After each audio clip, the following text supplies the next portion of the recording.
Hello, ನಾನು doctor Sujala Satyananda Aradhya, consultant dermatologist and dermatosurgeon, practising at Sujala polyclinic in Shankarmath, Basaveshwaranagar, Bengaluru. So ಇವತ್ತಿನ topic eyebrows permanent makeup. So basically ನೀವು microblading, ಮೈಕ್ರೋಶೇಡಿಂಗ್ ಬಗ್ಗೆ ಕೇಳಿರ್ತೀರಾ. So ಇದ್ರ ಬಗ್ಗೆ ಸ್ವಲ್ಪ ಮಾತಾಡ್ತೀನಿ. ಸೊ ಪರ್ಮನೆಂಟ್ ಮೇಕಪ್ ಅನ್ನೋ ಲೆಕ್ಕದಲ್ಲಿ ಏನು ಅಂತಂತಂದರೆ, what we are basically doing is, it's not that eyebrow ಎಂಟೈರಾಗಿ ಕ್ರಿಯೇಟ್ ಮಾಡ್ತೀವಿ ಅಂತಲ್ಲ. ನಿಮಗೆ ಐಬ್ರೋಸ್ ಎಕ್ಸಿಸ್ಟಿಂಗ್ ಇತ್ತು ಅಂದರೂ ಕೂಡ ಒಳ್ಳೆ ಶೇಪ್ ಕೊಡೋದು, ಒಂಥರ ಯೂನಿಫಾರ್ಮ್ ಸಿಮಿಟ್ರಿ ಕೊಡೋದು, ಎರಡು ಕಡೆ ಒಂಥರ ಸೇಮ್ ಡಿಸೈನ್ ಥರ ಕಾಣೋವಂಥದ್ದು, ಈ ಥರ ಪ್ಲ್ಯಾನಿಂಗ್ ಮಾಡಿಕೊಂಡು. ಆ್ಯಂಡ್ ಕೆಲವರಿಗೆ ತುಂಬ ತೆಳುವಾಗಿರುತ್ತೆ, ಸೊ ಒಂದು ಸ್ವಲ್ಪ ನೀಟಾಗಿ ಎವಿಡೆಂಟಾಗಿ ಕಾಣೋದು, ಡೆನ್ಸಿಟಿ ಕೊಡೋದು, ಈ ಥರ ಒಂದು ಟ್ರೀಟ್ಮೆಂಟ್ ಇದು. So it's a minimally invasive procedure. So we are basically using a small needle to create either hair like strokes, ಕೂದಲಿರೋ ಥರನೇ ಸ್ಟ್ರೋಕ್ಸ್ ಕೊಡ್ತೇವೆ. ಇದು ಮೈಕ್ರೋ ಬ್ಲೇಡಿಂಗ್ ಆಗುತ್ತೆ. ಇಲ್ಲ ಮೇಕಪ್ ಮಾಡಿದಾಗ, ಪೌಡರ್ ಮೇಕಪ್ ಮಾಡಿದಾಗ ಹೇಗೆ ಒಂಥರ ಫಿಲ್ ಆಗಿರೋವಂಥ ಎಫೆಕ್ಟ್ ಕಾಣುತ್ತೆ ಅಲ್ಲ, ತುಂಬಿರೋವಂಥ ಎಫೆಕ್ಟು, ಇದು ಮೈಕ್ರೋ ಶೇಡಿಂಗಲ್ಲಿ ನಾವು ಮಾಡುವಂಥ ಟ್ರೀಟ್ಮೆಂಟು. ನಾವು ಈ ಟೆಕ್ನಿಕ್ಸ್ನಲ್ಲೇ ಇನ್ನೂ ಬೇರೆ ಬೇರೆ ವೆರೈಟಿ ಆಪ್ಷನ್ಸ್ ಉಂಟು. If I am doing both microblading and microshading combination brow ಅಂತ ಹೇಳ್ತೀವಿ. ಒಂದು ಗ್ರೇಡಿಯಂಟ್ ಎಫೆಕ್ಟ್ ಕೊಡೋ ಲೆಕ್ಕದಲ್ಲಿ, ಅಂತಂದರೆ ಮಧ್ಯದಲ್ಲಿ ಭಾಗದಲ್ಲಿ ಸ್ವಲ್ಪ ತೆಳುವಾಗಿ ಲೈಟಾಗಿ ಮತ್ತು ತುಂಬ್ಕೊಂಡು ಹೋದಂತೆ, ಇದು ಆಂಬ್ರೆ ಬ್ರೋಸ್ ಅನ್ನೋ ಲೆಕ್ಕದಲ್ಲೆಲ್ಲ ಆಪ್ಷನ್ಸ್ ಉಂಟು. ನಾವು the latest technique in this is nano bros ಅಂತ, ವೆರನ್ ಮೈಕ್ರೋ ಶೇಡಿಂಗ್ ಮಾಡೋದಕ್ಕೆ ನಾವು ಒಂದು ಮೆಷಿನ್ ಉಪಯೋಗಿಸ್ಕೊಂಡು, ಕಾರ್ಟ್ರಿಜ್ ಉಪಯೋಗಿಸ್ಕೊಂಡು ಶೇಡಿಂಗ್ ಥರ ಕೊಟ್ಕೊತಾ ಹೋಗ್ತೀವಿ. ಬಟ್ ಇದೇ ಮೆಷಿನಲ್ಲಿ ನಾನು ಅಕಸ್ಮಾತ್ ಹೇರ್ ಲೈಕ್ ಸ್ಟ್ರೋಕ್ಸ್ ಕೊಡ್ತಾ ಹೋದಂತೆ, this is called as nano strokes or nano shading ಅನ್ನೋ ಲೆಕ್ಕದಲ್ಲಿ ಹೇಳ್ತೇವೆ. Okay, that being said, what exactly is this technique?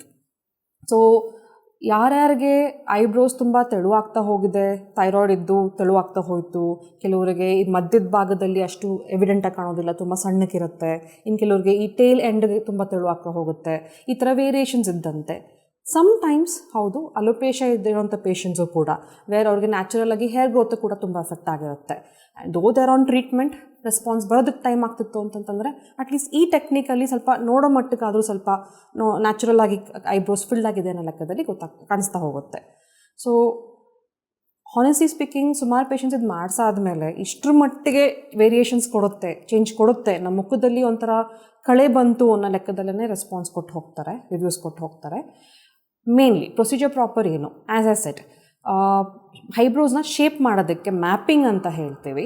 ನಮ್ಮದು ಫೇಸ್ ಸ್ಟ್ರಕ್ಚರ್ ಹೇಗೆ, ಉದ್ದಕ್ಕಿದೆಯಾ ಮುಖ, ಗುಂಡಕ್ಕಿದೆಯಾ ಮುಖ, ಓವಲ್ ಶೇಪ್ ಇದೆಯಾ, ಇದ್ರ ಮೇಲೆ, ಮತ್ತು ನಮ್ಮದು ಐಸ್, ನೋಸ್, ಮೌತ್ ಯಾವ ಲೆವೆಲಲ್ಲಿ ಹೇಗೆ ಸೆಟ್ ಆಗಿದೆ ಅನ್ನೋ ಲೆಕ್ಕದಲ್ಲಿ ಇವನ್ನೆಲ್ಲ ಇಟ್ಕೊಂಡು ನಾವು ನಮ್ಮ ಐಬ್ರೋ ಶೇಪನ್ನು ಸೆಟ್ ಮಾಡ್ತೀವಿ. ನಿಮ್ಮ ಫೇಸಿಗೆ ಸೆಟ್ ಆಗುವಂಥ ಐಬ್ರೋ ಶೇಪ್ನ ಡಿಸೈನ್ ಮಾಡ್ತೀವಿ. ಇದು ಮ್ಯಾಪಿಂಗ್. ಸೊ ಮ್ಯಾಪಿಂಗ್ ಮಾಡಿದಾಗ ನಿಮಗೆ ಹೇಗೆ ಸರಿ ಅನಿಸುತ್ತೆ, ಎಲ್ಲಿ ಏನು ಕರೆಕ್ಷನ್ಸ್ ಬೇಕು ಅವನ್ನೆಲ್ಲ ಕೇಳಿಕೊಂಡೇ ಮಾಡುವಂಥದ್ದು. Once we have fixed a design, next ನಾವು ಟೆಕ್ನಿಕ್ ಏನು ಬೇಕು ಅನ್ನೋದು ಡಿಸೈಡ್ ಮಾಡ್ತೀವಿ. ಸೊ ಯಾರಿಗೆ ಸ್ಪೆಸಿಫಿಕ್ಕಾಗಿ ತುಂಬಾ ತೆಳು ಕೂದಲಿದೆ, ಅಂದರೆ ಎವಿಡೆಂಟಾಗಿ ಐಬ್ರೋಸೇ ಇಲ್ಲ ಅಂಥವ್ರಿಗೆ ಯೂಶ್ವಲಿ ಮೈಕ್ರೋ ಬ್ಲೇಡಿಂಗ್ ಅಥವಾ ನ್ಯಾನೋ ಬ್ರೋಸ್ ಟೆಕ್ನಿಕ್ ಅನ್ನಂಗೆ ಪ್ರಿಫರ್ ಮಾಡ್ತೀವಿ. ಸೊ ದಟ್ ಕೂದಲು ಥರ ಲೈನ್ಸ್ ಸ್ಟ್ರೋಕ್ಸ್ ಥರ ಬಂದಂತೆ ಕಾಣಿಸಿದ್ರೆ it looks more natural. But ಯಾರಿಗೆ ಒಂಥರ ಡೆನ್ಸಿಟಿ ಬೇಕು, ಫಿಲ್ ಆಗಿರೋ ಥರ ಎಫೆಕ್ಟ್ ಬೇಕು, ಪ್ಲಸ್ ಇಫ್ ಸ್ಕಿನ್ನಲ್ಲಿ ಸ್ವಲ್ಪ ಜಾಸ್ತಿ ಪೋರ್ಸ್ ಇದ್ದರೆ ಆರ್ ಆಯಿಲಿ ಕಾಂಬಿನೇಷನ್ ಸ್ಕಿನ್ ಇದ್ದರೆ ಅಂಥವ್ರಿಗೆ ಯೂಶ್ವಲಿ ಮೈಕ್ರೋ ಶೇಡಿಂಗ್ ಸೆಟ್ ಆಗುತ್ತೆ. So once we start the technique, micro ಬ್ಲೇಡಿಂಗ್ನಲ್ಲಿ ಸ್ಟ್ರೋಕ್ಸ್ ಕೊಟ್ಟು we apply the pigment, we allow it to soak for a few minutes depending upon each person, anywhere between 10 to 20 minutes ಬೇಕಾಗುತ್ತೆ. And ಒಮ್ಮೆ ಆ pigment take-up ಆಯಿತು ಅಂತಂದು procedure ಇಷ್ಟೇ, simple ಆಗಿರುತ್ತೆ. So post procedure ಕೆಲವು ಕೇರ್ ಪಾಯಿಂಟ್ಸ್ನ ನೋಡ್ಕೊಬೇಕಾಗತ್ತೆ. ಸೊ ಆ್ಯಸ್ ಸಿಂಪಲ್ ಆ್ಯಸ್ ನಾವು ಅದನ್ನು ಪಿಗ್ಮೆಂಟ್ ಹಾಕಿರೋದನ್ನು ಸ್ವಲ್ಪ ಆಫ್ಟರ್ ಕೇರ್ ಕ್ರೀಮ್ನ ಅಪ್ಲೈ ಮಾಡಿಕೊಂಡು ಲೈಟಾಗಿ ಮಾಯ್ಸ್ಟಾಗಿ ಸ್ವಲ್ಪ ಮೇಂಟೈನ್ ಮಾಡಬೇಕು. ಮೊದಲು 2 ದಿನ 3 ದಿನ ಸ್ವಲ್ಪ ಸ್ಟ್ರಿಕ್ಟಾಗಿ ಮೇಂಟೈನ್ ಮಾಡಬೇಕು. ದೆನ್ ಹೀಲಿಂಗ್ ಪೀರಿಯಡ್ ಅಂತ ಮಾತಾಡ್ತೀವಿ. ಟ್ರೀಟ್ಮೆಂಟ್ ಆಗಿದ ತಕ್ಷಣ ಮೊದಲನೇ ದಿನ ಮಾಡಿದ್ದು ಚೆನ್ನಾಗಿ ಕಾಣ್ತಾ ಇದೆ, ಪರವಾಗಿಲ್ಲ, I am happy with this ಅಂತ ಯೂಶ್ವಲಿ ರಿವ್ಯೂಸ್ ಬರುತ್ತೆ. ಬಟ್ ದ ಸೆಕೆಂಡ್ ಡೇ ಸಹಜವಾಗಿ patients come back and say, ತುಂಬ ಡಾರ್ಕ್ ಆಯ್ತಿದ್ದು, ಯಾಕೆ ಇಷ್ಟು ಎವಿಡೆಂಟಾಗಿ ಮಾಡಿದ್ರಿ ಅನ್ನೋ ಲೆಕ್ಕದಲ್ಲಿ. Because generally why this feeling comes in is, ನಾವು ಯೂಶ್ವಲಿ ಟ್ರೀಟ್ಮೆಂಟ್ ಮಾಡಿಸುವಾಗ ನಾವು ಬರೀ ಐಬ್ರೋನೇ ಒಂಥರ ಗಮ್ಸ್ಕೊಂಡು we are happy with the result. But second day when you looking at your eyebrows, ಮುಖದಲ್ಲೇನು ಬೇರೆ ಮೇಕಪ್ ಮಾಡಿರೋದಿಲ್ಲ, ನಾಟ್ ಇವನ್ ಲಿಪ್ಸ್ಟಿಕ್ ಅವ್ರ ಲಿಪ್ ಕಲರ್, ರೈಟ್? ಸೊ ಆಗ ಬರೀ ಇದೇ ಎದ್ದು ಕಂಡಂಗೆ ಆಗುತ್ತೆ. ಸೊ ಆ ಲೆಕ್ಕದಲ್ಲಿ ಯೂಶ್ವಲಿ ಪೇಷಂಟ್ಸ್ ಆ little not comfortable coming back telling that ಇದು ತುಂಬ ಆಬ್ವಿಯಸ್ ಆಗಿತ್ತು, ತುಂಬ ಡಾರ್ಕ್ ಆಯಿತು ಅಂತ. ಬಟ್ 3ನೇ-4ನೇ ದಿನದಿಂದ ಸ್ವಲ್ಪ ಮಟ್ಟಿಗೆ ಆ ಐಬ್ರೋಸ್ ಮಾಡಿರೋದು ಪಿಗ್ಮೆಂಟ್ ಕೊಂಚ ಪೀಲ್ ಆಗಕ್ಕೆ ಶುರುವಾಗುತ್ತೆ. This is expected, this is normal healing process. So peeling ಆಗೋದು ನಮಗೆ ಆಲ್ಮೋಸ್ಟ್ ಬೈ 6th-7th ಡೇವರೆಗೂ ಪೀಲಿಂಗ್ ಎಫೆಕ್ಟ್ ಇದ್ದೇ ಇರುತ್ತೆ. 7th ಡೇ ಅಷ್ಟೊತ್ತಿಗೆ ಏನೂ ಉಳಿದಿಲ್ಲ, ಎಲ್ಲ ಹೊರಟೋಯ್ತು ಅನ್ನೋ ಲೆಕ್ಕದಲ್ಲೇ ಇರುತ್ತೆ. ಸೊ 7 to 14 ಡೇಸ್ವರೆಗೂ ಆಲ್ಮೋಸ್ಟ್ ಇದೇ ಥರ, 2 ವಾರದವರೆಗೂ ಇದೇ ಥರ ಇರುತ್ತೆ. ಬಟ್ 2 ವಾರ ಕಳೀತಿದ್ದಂತಲೇ ಮತ್ತೆ ಬಣ್ಣ ವಾಪಸ್ ಬರೋಕ್ಕೆ ಶುರುವಾಗುತ್ತೆ. ಸೊ ನಿಧಾನಕ್ಕೆ ಪ್ಯಾಚಾಗಿ ಅಪಿಯರ್ ಹಾಕ್ಕೊಂಡು ಬಂದು ನಮಗೆ ಓವರಾಲ್ ಯೂನಿಫಾರ್ಮಿಟಿ ಬರುತ್ತೆ. ಮೋಸ್ಟ್ ಆಫನ್ ಮೈಕ್ರೋಬ್ಲೇಡಿಂಗ್ ಆಗಲಿ ಇಲ್ಲ ಶೇಡಿಂಗ್ ಆಗಲಿ 2 ಸೆಷನ್ ಅಂತೂ ಮಿನಿಮಮ್ ಬೇಕಾಗುತ್ತೆ. ಬಿಕಾಸ್ ಇದು ಫಸ್ಟ್ ಸೆಷನ್ ಮಾಡಾದಮೇಲೆ ಹೀಲಿಂಗ್ ಆಗೋದು ಒಬ್ಬರಿಂದ ಒಬ್ರಿಗೂ ವೇರಿಯೇಷನ್ ಇದ್ದೇ ಇರುತ್ತೆ. Though the doctor or the artist does a perfect job of giving you the right amount of density and colour, there is still ಹೀಲಿಂಗ್ನಲ್ಲಿ ವೇರಿಯೇಷನ್ಸ್ ಆಗುವಂಥ ಚಾನ್ಸಸ್ ತುಂಬಾ ಇರುತ್ತೆ. ಆ ಕಾರಣದಿಂದ ನಮಗೆ ಸೆಕೆಂಡ್ ಸೆಷನ್ ಥರ ಬೇಕಾಗುತ್ತೆ. Second session is usually plan between 6 to 12 weeks after the first session. So ಇದರಲ್ಲಿ ಸಹಜವಾಗಿ ಸೆಕೆಂಡ್ ಸೆಷನ್ ಬಂದವರೆಲ್ಲನೂ they ask for a more darker colour. Because ಈಗ ಒಮ್ಮೆ ಅದು ಬಣ್ಣ ಬಂತು ಮಾಡ್ತು ಶೇಪ್ ಒಂದೆಲ್ಲ ಸೆಟ್ ಆಯಿತು ಅಂತಂದರೆ they start liking the appearance of the browse being in a well defined way. So ಇನ್ನೊಂದು ಚೂಡ್ ಕಲರ್ ಕೊಡಿ ಅಥವಾ ಇನ್ನೊಂದು ಸ್ವಲ್ಪ ಡಾರ್ಕ್ ಮಾಡಿ, ಅವ್ರು ಒಂದು ಸ್ವಲ್ಪ ಥಿಕ್ನೆಸ್ ಬೇಕು ಅಂತಂದರೆ ದಪ್ಪ ಮಾಡಿಕೊಡಿ ಅನ್ನೋ ಲೆಕ್ಕದಲ್ಲಿ ಯೂಶ್ವಲಿ ಇನ್ನೂ ಬೆಟರ್ ಇಂಪ್ರೂವ್ಮೆಂಟ್ ಬೇಕು ಅನ್ನೋದು ಕೇಳ್ತಾರೆ. ಇದಕ್ಕೂ ಮತ್ತು ಒಂಥರ ನೀಟಾಗಿ ಯೂನಿಫಾರ್ಮಾಗಿ ಬರೋದಕ್ಕೂ ನಮಗೆ ಸೆಕೆಂಡ್ ಸೆಷನ್ ಬೇಕೇ ಬೇಕು. ಇದು ಮೈಕ್ರೋಬ್ಲೇಡಿಂಗ್ ಕಥೆ ಆಯಿತು.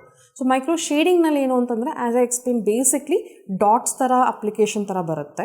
ಇದು ಮೆಷೀನಲ್ಲಿ ಉಪಯೋಗಿಸ್ತೀವಿ, ಅದಕ್ಕೆ ಕಾರ್ಟ್ರಿಜ್ ಅಂತ ಸ್ವಲ್ಪ ಬೇರೆ ಥರ ನೀಡಲ್ ಬರುತ್ತೆ. ಸೊ ಇಲ್ಲಿ ನಾವು ಅಪ್ಲೈ ಮಾಡ್ತಾ ಹೋದಂತಂದ್ರೆ ಸುಮ್ಮನೆ ಲೈಟಾಗಿ ಹಿಂಗೆ ಮೂಮೆಂಟ್ಸ್ ಮಾಡಿಕೊಂಡು ಪೇಷಂಟ್ ಹೆಂಗೆ ಅನ್ಸುತ್ತೆ ಕೆರಿತಿದ್ದಾರೆ ಸ್ಕ್ರ್ಯಾಚ್ ಮಾಡ್ತಿದ್ದಾರೆ ಅನ್ನೋ ಒಂದು ಫೀಲಿಂಗ್ ಬರುತ್ತೆ ಅಷ್ಟೇ. ಪೇನ್ ಡಿಸ್ಕಂಫರ್ಟ್ ಯೂಶ್ವಲಿ ಇರೋದಿಲ್ಲ ಇದರಲ್ಲಿ. So we go multiple passes anyway between 3 to 5 passes ಥರ to give that depth for the colour. ಇವಿಷ್ಟು ಹೇಳಿದ್ರು ಕೂಡ ನಾನು ಟಾಕಿಂಗ್ ಅಬೌಟ್ ದ ಕಲರ್, ಯಾಕೆ ಅದು ಹೀಲಿಂಗ್ ಪ್ರಾಸೆಸ್ ಫೇಡ್ ಆಗಿ ಬರುತ್ತೆ ಮಾಡುತ್ತೆ ಅಂತೆಲ್ಲ ಇತ್ತು ಅಂತಂದರೆ ಇದು ಟ್ಯಾಟೂ ಟೆಕ್ನಿಕ್ ಅಲ್ಲ. ನಾವು ಟ್ಯಾಟೂ ಇನ್ಸ್ಟ್ರೂಮೆಂಟ್ಸ್ ಆಗಲಿ ಟ್ಯಾಟೂ ಪಿಗ್ಮೆಂಟ್ಸ್ ಆಗಲಿ ಯೂಸ್ ಮಾಡೋದಿಲ್ಲ. It's an entirely different technique. Tattoo ಆಗಿದ್ದರೆ ನಮಗೆ ಇನ್ನೂ ಸ್ವಲ್ಪ ಸ್ಕಿನ್ನಲ್ಲಿ ಎಪಿಡರ್ಮಿಸ್ ಡರ್ಮಿಸ್ ಅಂತ 2 ಲೇಯರ್ ಇರುತ್ತಲ್ಲ, ಡರ್ಮಿಸ್ನಲ್ಲಿ ಡೀಪರ್ ಲೇಯರಲ್ಲಿ ನಾವು ಟ್ಯಾಟೂ ಪಿಗ್ಮೆಂಟನ್ನು ಡೆಪಾಸಿಟ್ ಮಾಡ್ತೀವಿ. ವೆರಾಸ್ ಈ microblading microshading pigments superficial dermis papillary ಡರ್ಮಿಸ್ನಲ್ಲಿ ಅಪ್ಲಿಕೇಶನ್ ಆಗ್ತಾ ಹೋಗುತ್ತೆ. ಸೊ ಈ ಕಾರಣದಿಂದ tattoo is more permanent. Though we are calling this permanent makeup. ನಮಗೆ ಮೈಕ್ರೋಬ್ಲೇಡಿಂಗ್ನಲ್ಲಿ up to about anyway between 8 to 12 months effect ಇರುತ್ತೆ. 8ನೇ 10ನೇ ತಿಂಗಳು ಬರ್ತಿದ್ದಂತಲೇ ಸ್ವಲ್ಪ ಡಲ್ಲಾಗಿ ಫೇಡ್ ಆಗೋಕ್ಕೆ ಶುರುವಾಗುತ್ತೆ. ಯೂಶ್ವಲಿ ಆ ಟೈಮಲ್ಲಿ ಮತ್ತೊಂದು ಟಚಪ್ ಥರ ಬೇಕಾಗುತ್ತೆ if you want to maintain the eyebrows in the same way. Whereas micro ಶೇಡಿಂಗ್ನಲ್ಲಿ ಎನಿವೇ ಬಿಟ್ವೀನ್ 4 to 5 ಇಯರ್ಸ್ವರೆಗೂ ಎಫೆಕ್ಟ್ ಉಳಿಯುತ್ತೆ. This again longevity depends on how I am maintaining. ನಾನು ಹೆಂಗೆ ಅದನ್ನು ಮೇಂಟೈನ್ ಮಾಡ್ತಾ ಇದ್ದೀನಿ, ಕಲರ್ ಬಂದಾದಮೇಲೂ 2 ಸೆಷನ್ ಆದಮೇಲೂ ಕೂಡ ಹೇಗೆ ಅದನ್ನು ಮೇಂಟೈನ್ ಮಾಡ್ಕೊಂಡು ಹೋದೆ, ಏನು ಪ್ರಾಡಕ್ಟ್ಸ್ ಯೂಸ್ ಮಾಡ್ತಿದ್ದೆ ನಮ್ಮ ಸ್ಕಿನ್ನಿಗೆ ಅನ್ನೋದ್ರ ಮೇಲೆ ಡಿಪೆಂಡ್ ಆಗ್ತಾ ಹೋಗುತ್ತೆ. That being said why 4 to 5 years. So sun exposure ಆದಂತೆ ಪಿಗ್ಮೆಂಟ್ ಸ್ವಲ್ಪ ಫೇಡ್ ಆಗ್ತಾ ಹೋಗುತ್ತೆ. ಸೊ ಸನ್ಸ್ಕ್ರೀನ್ ಯೂಸ್ ಮಾಡೋದಿಲ್ಲ ರೆಗ್ಯುಲರ್ಲಿ ಅಂತಂದರೆ ಸ್ವಲ್ಪ ಶಾರ್ಟ್ ಡ್ಯೂರೇಷನ್ 3 ವರ್ಷಕ್ಕೂ ಕೂಡ ಫೇಡ್ ಆಗೋ ಚಾನ್ಸಸ್ ಇರುತ್ತೆ. ಆ್ಯಂಡ್ ಇಫ್ ಲೈಫ್ ಸ್ಟೈಲ್ ಹ್ಯಾಬಿಟ್ಸ್ನಲ್ಲಿ ತುಂಬ ಸ್ವೆಟ್ಟಿಂಗ್ ಆಗೋದಂಥದ್ದು ಇಲ್ಲ ತುಂಬ ಸೋನಾ ಹೋಗ್ತಾರೆ, ಅವ್ರ ಸ್ವಿಮ್ಮಿಂಗ್ ಜಾಸ್ತಿ ಇರುತ್ತೆ ಅಂತಂದರೆ ಇಂಥವ್ರಲ್ಲೂ ಕೂಡ ಯೂಶ್ವಲಿ ಫೇಡಿಂಗ್ ಸ್ವಲ್ಪ ಬೇಗ ಆಗುತ್ತೆ. Plus products like retinoic acid, retinol products, salicylic acid, exfoliants ಮತ್ತು ಗ್ಲೈಕಾಲಿಕ್ ಆ್ಯಸಿಡ್ ಎಲ್ಲ ಪದೇ ಅಥವಾ ಡೈಲಿ ರುಟೀನಲ್ಲಿ ಯೂಸ್ ಮಾಡ್ತಾರೆ ಅಂತಂದರೆ ಅಂಥವ್ರಿಗೆ ಕೊಂಚ ಬೇಗ ಫೇಡ್ ಆಗ್ತಾ ಹೋಗುತ್ತೆ. ನ್ಯಾನೋ ಬ್ರೋ ಟೆಕ್ನಿಕ್ ಯಾಕೆ ಬಂತು ಅಂತಂತಂದರೆ of course as women like to have good brows, there are few male patients also want to look nice and well kept, right. So ಆ ಒಳ್ಳೆ ಮೇಂಟೆನೆನ್ಸ್ಗೋಸ್ಕರ and sometimes as I said medical conditions ಇದ್ದಂತೆ ಐಬ್ರೋಸೇ ತುಂಬ thinning ಇತ್ತು ಮಾಡ್ತು ಅಂತಂತಂದರೆ so ಮೇಲ್ bros ಟೆಕ್ನಿಕ್ಗೆ ನಾವು ಯೂಶ್ವಲಿ ನ್ಯಾನೋ ಬ್ರೋ ಟೆಕ್ನಿಕ್ ಮಾಡ್ಕೊತೀವಿ. ಇಲ್ಲಿ ಗಂಡಸ್ನಲ್ಲಿ we can't have a makeup look, right. So hair like ಸ್ಟ್ರೋಕ್ಸೇ ಬೇಕಾಗುತ್ತೆ. ಸೊ ಅದ್ರ ಟೆಕ್ನಿಕ್ಕು ಬಂದು ಒಂದು ಕೊಂಚ ಡಿಫ್ರೆಂಟ್ ಆಗ್ತಾ ಹೋಗುತ್ತೆ. But it's made with micro shading machine. Hair ಗ್ರೋತನ್ನು ಬದಲಾಯಿಸಲ್ಲ, ನಿಮ್ಗೆ ಇರೋ ಕೂದಲು ಜೊತೆ ಒಂದು ಶೇಪ್ ಡೆಫಿನೇಷನ್ ಕೊಟ್ಟು ಯೂನಿಫಾರ್ಮಿಟಿ ಕೊಟ್ಟು ಅಪಿಯರೆನ್ಸ್ ವೈಸ್ ಮತ್ತು ಮೇಂಟೈನ್ ಮಾಡೋದಕ್ಕೆ ಸುಲಭ ಮಾಡಿಕೊಡ್ತೀವಿ. ಸೊ ಹೇರ್ ಗ್ರೋತ್ ಯಾವುದೇ ರೀತಿ ಎಫೆಕ್ಟ್ ಆಗೋದಿಲ್ಲ. ನ್ಯಾಚುರಲ್ ಹೇರ್ ಗ್ರೋತ್ ಆಗಿದೆ ಇದ್ದೇ ಇರುತ್ತೆ. So for some people maybe ಅದು ನಾವು ಶೇಪ್ ಮಾಡಾದ್ಮೇಲೆ ಎಕ್ಸ್ಟ್ರಾಸ್ ಬಂದಂತೆ ಮೇಲೋ ಕೆಳಗಡೆ ಎಕ್ಸ್ಟ್ರಾಸ್ ಇದ್ದಂತೆ ಅದನ್ನು ಮಾತ್ರ ಟ್ರಿಮ್ ಮಾಡಿಸ್ಕೊಂಡ್ರೆ ಆಯಿತು. But trimming is needed to maintain that nice well defined shape. So microblading ಅಥವಾ ಮೈಕ್ರೋ ಶೇಡಿಂಗ್ ಯಾರಿಗೆ ಯೂಸ್ಫುಲ್ ಆಗಿದೆ ಅಂತಂದರೆ those patients who have naturally thin eyebrows, ಸ್ವಲ್ಪ ಬೆಳವಣಿಗೆ ಇಲ್ಲದೆ ಇರೋವಂಥದ್ದು, ತುಂಬ ತೆಳು ಇತ್ತು ಅಂತಂತಂದರೆ ಆ್ಯಂಡ್ ಸ್ಪಾರ್ಸ್ ಆಗಿತ್ತು ಅಂತಂತಂದರೆ, ಸ್ಪಾರ್ಸ್ನೆಸ್ ಅಂತಂದರೆ ಡೆನ್ಸಿಟಿ ಇಲ್ಲ ಅಂದಂತೆ. ಸೊ ಈ ಥರ ಐಬ್ರೋಸ್ ಅದು ಜೆನೆಟಿಕ್ ಆಗೋಗಿರ್ಬೋದು, ಇಲ್ಲ ಕೆಲವೊಮ್ಮೆ ಹೆಲ್ತ್ ಇಶ್ಯೂಸ್ ಇದ್ದಂತೆ ಆ್ಯಸ್ ಎ ಥೈರಾಯ್ಡ್ ಕಂಡೀಷನ್ ಇದ್ದಂತೂ ಕೂಡ ಹಂಗಾಗುತ್ತೆ, ಅಲೋಪೇಶಿಯೇಟ್ ಇದ್ರೂ ಕೂಡ ಆಗುತ್ತೆ, ರೈಟ್. ಸೊ ಇಂಥ ಪೇಷಂಟ್ಸ್ಗೆ ಯೂಶ್ವಲಿ ನಾವು ಇದನ್ನು ಟ್ರೀಟ್ಮೆಂಟ್ ಮಾಡ್ಬೋದು. ಬಟ್ ಸ್ಕಾರ್ ಇದ್ದರೆ, ಬಿದ್ದು ಏಟು ಗಾಯಗಳಾಯಿತು ಅಥವಾ ಏನಾದರೂ ಸರ್ಜರಿ ಆಗಿ ಮಾಡಿ ಸ್ಕಾರ್ ಇತ್ತು ಅಂತಂದರೆ ಯೂಶ್ವಲಿ ಸ್ಕಾರ್ ಪೇಷಂಟ್ಸ್ಗೆ ನಾವು ಸಜೆಸ್ಟ್ ಮಾಡೋದನ್ನು micro shading technique. Okay, but ಸಹಜವಾಗಿ ಸ್ಕಾರ್ನಲ್ಲಿ ಅಷ್ಟು ನೀಟಾಗಿ ಕಲರ್ ಪಿಕಪ್ ಆಗೋದಿಲ್ಲ. ಮೇ ಬಿ 2 ಸೆಷನ್ಸ್ ಬದಲು ನಮಗೆ 3 ಸೆಷನ್ಸ್ ಮಾಡಬೇಕಾಗಿ ಬರಬಹುದು. ಬಟ್ ಓವರಾಲ್ ಎಫೆಕ್ಟ್ ನಮಗೆ ಫಿಲ್ಡ್ ಎಫೆಕ್ಟ್ ಸ್ವಲ್ಪ ಚೆನ್ನಾಗಿ ಕಾಣುತ್ತೆ. ದಟ್ ಬೀಂಗ್ ಸೆಡ್, ಯಾರಲ್ಲಿ ಮಾಡಬಾರ್ದು? So patients who are having chronic skin diseases with koebnerisation effect, for example lichen planus, psoriasis, ಈ ಥರ ಇದ್ದಂಥ ಪೇಷಂಟ್ಸಲ್ಲಿ ಯೂಶಲಿ ನಾವು ಅಟೆಂಪ್ಟ್ ಮಾಡೋದಿಲ್ಲ. ಆ್ಯಕ್ಟಿವ್ ಡಿಸೀಸ್ ಇರಬಾರ್ದು, ವಿಟಿಲೈಗೋ ಕೂಡ ಆ್ಯಕ್ಟಿವ್ ಡಿಸೀಸ್ ಇರಬಾರ್ದು, ಸ್ಟೆಬಿಲಿಟಿ ಇರಬೇಕು ಆ್ಯಂಡ್ ರೆಮಿಷನಲ್ಲಿ ಇದ್ದಂತೆ ನೀವು can attempt this procedure. Okay, end of the ಇದು ಕಾಸ್ಮೆಟಿಕ್ ಟ್ರೀಟ್ಮೆಂಟ್ ಅಲ್ವಾ. ಸೊ ನಾವು ಪೇಷಂಟ್ ಬ್ಯೂಟಿಫಿಕೇಷನ್ ಲೆಕ್ಕದಲ್ಲೇ ನೋಡುವಂಥದ್ದು ಟ್ರೀಟ್ಮೆಂಟ್ ಇದು. What about the discomfort of pain during the procedure? So micro blading ಬಂದು as I said very tiny blades ಉಪಯೋಗಿಸ್ಕೊತೀವಿ. ಇಲ್ಲಿ around micro ಬ್ಲೇಡಿಂಗ್ ಅಥವಾ ನ್ಯಾನೋ ಬ್ಲೇಡ್ ಅಂತ ಲೆಕ್ಕದಲ್ಲೇ ಹೇಳ್ತೀವಿ. Where thickness of the blade itself is very very very very minimal. 0.2 ಮಿಲಿಮೀಟರ್ಗಿಂತ ಚಿಕ್ಕದಿತ್ತು ಅಂತಂದರೆ ಥಿಕ್ನೆಸ್ಸು ಇಂಡಿವಿಜುವಲ್ ಬ್ಲೇಡದು ನ್ಯಾನೋ ಬ್ಲೇಡ್ ಅಂತ ಹೇಳ್ತೀವಿ. 0.2 to 0.1 ಮಧ್ಯದಲ್ಲಿತ್ತು ಅಂತಂತಂದರೆ ಮೈಕ್ರೋ ಬ್ಲೇಡ್ ಅನ್ನೋ ಲೆಕ್ಕದಲ್ಲಿ ಹೇಳ್ತೀವಿ. ರೈಟ್, ಇದರಲ್ಲಿ ಒಂದು ರೋಸ್ ಆಫ್ ನೀಡಲ್ಸ್ ಥರ ಇರುತ್ತೆ. ಸೊ ಈ ಇನ್ಸ್ಟ್ರೂಮೆಂಟ್, ಈ ಸಣ್ಣ ಬ್ಲೇಡ್ನಲ್ಲಿ we give hair like strokes. ಆ ಸ್ಟ್ರೋಕ್ಸ್ ಕೊಡೋದು it's as simple as just scratching your skin surface. So pain discomfort actually ಇರೋದಿಲ್ಲ. ಸೊ ಈ ಕಾರಣಕ್ಕೋಸ್ಕರ ನಾವು ಅನಸ್ತೀಷಿಯಾ ಕೂಡ ಯೂಸ್ ಮಾಡೋದು ಬೇಕಾಗೋದಿಲ್ಲ. No anaesthesia injection nor even anaesthesia cream application. So ಡೈರೆಕ್ಟಾಗೆ ಮಾಡೋಕ್ಕಾಗುವಂಥ procedure. But of course some patients have a bit of sensitive skin. So ಅಂಥವರಲ್ಲಿ ಈ ಸಿಂಪಲ್ ಪ್ರೊಸೀಜರ್ಲು ಡಿಸ್ಕಂಫರ್ಟ್ ಆಯಿತು ಅಂತಂದರೆ we have something called as secondary anaesthetic agents. Whereas ಇದು gel like application product. Scratch ಮಾಡಿ ಆದಮೇಲೆ ನಾವು ಅನಸ್ತೇಷಿಯಾ ಅಪ್ಲೈ ಮಾಡ್ತೀವಿ. Within about 10 seconds full numb ಆಗುತ್ತೆ. ಸೊ ಕಟ್ ಓಪನ್ ಆಗಿರೋ ಅಥವಾ ಸ್ಕ್ರ್ಯಾಚ್ ಓಪನ್ ಆಗಿರೋಂಥ ಸ್ಕಿನ್ ಮೇಲೆ ಹಾಕುವಂಥ ಅನಸ್ಥೆಟಿಕ್.